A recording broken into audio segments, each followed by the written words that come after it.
between Magnus Carlsen and Hans Niemann as human beings. I'm not pretending that. But I also think from a chess perspective, I wonder how Magnus feels like just comfortable that he could beat Hans again like he did in Paris versus Denis Lazavik being a new animal. You know what I mean?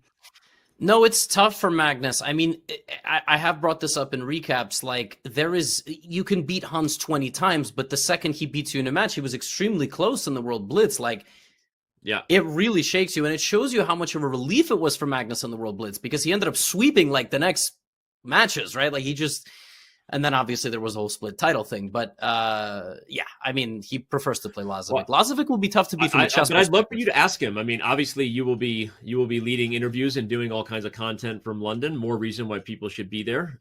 Get your tickets now.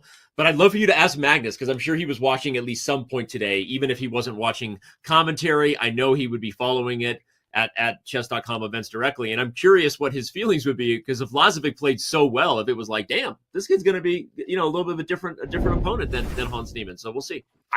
I think the challenge of an improving player is interesting to Magnus. I think chess is only interesting to Magnus in the form of, not memorizing openings, playing different pawn structures and positions and lines and setups, and playing young players who want to beat him.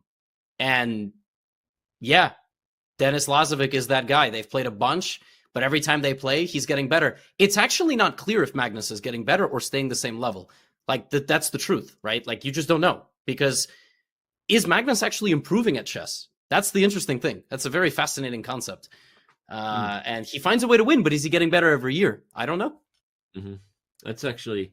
We should probably ask Magnus. I think Magnus has said before that his peak was somewhere in the 2013 to maybe 2016 era. I think I've heard him say that. But so by that he would say he's not getting better because he feels like that was his peak. But is he still the best player in the world, bar none, when he focuses and buckles down? I think that is the case. But at some point, one of these young players is going to shock the world. It will happen. And will it be London? We'll find out. Right. Hans and right Niemann, on cue, I was just going to say we have about 2 or 3 games, as we've talked, just atrocious quality, looking like just the boys are ready to haul it in, and Hans wins the last game of the match. But Danny, it's over. Denis Lazavik with a rout in the last quarterfinal. Congratulations to that young man, Denis Lazavik.